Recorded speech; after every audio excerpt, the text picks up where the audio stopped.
అంబేద్కర్ కోనసీమ జిల్లా గొంది గ్రామంలో చర్చికి వెళ్తున్నారని 6 కుటుంబాలను కుల పెద్దలు వెలివేశారు. 3 నెలలుగా ఆ కుటుంబాల పట్ల చిన్న చూపు చూస్తున్నారు. మాట వినకుండా చర్చికి వెళ్తున్నారని వాళ్ల పట్ల కుల పెద్దలు కర్కశంగా వ్యవహరిస్తున్నారు.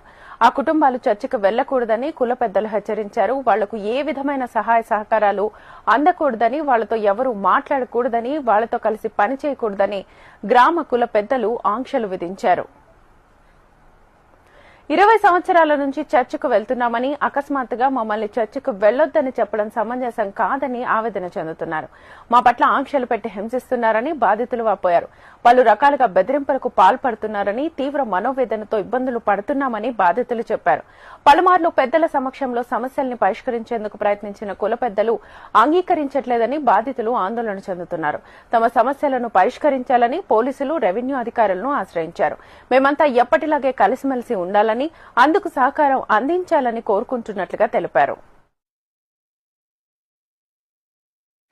మాకు కొన్ని నెలల బట్టి చర్చ్ విషయంలో మాకు తగలుగుతున్నాయండి. మా గ్రామస్తులకి మాకును మరియు చర్చ్ మానేసి మాకు సంఘంలో ఉండమన్నారు. ముందు ఇంతవరకు అయితే సంఘంలోనే ఉన్నాము. గత 4 నెలలుగాను సంఘం కాడికి పిలచలేదు మమ్మల్ని. మా మగవాళ్ళు సంఘం కాడికి పిలచలేదు. మేము మా పని మేము చేసుకున్నాము. ఇదిగో నెలలు బట్టి ఉపాధి పని కూడా అనిపించేస్తామని, గవర్నమెంట్ ఇదేంటి డ్వాక్రా అనిపించేస్తామని రకరకాలుగా మరి పెద్దలు మాట్లాడుతున్నారండి.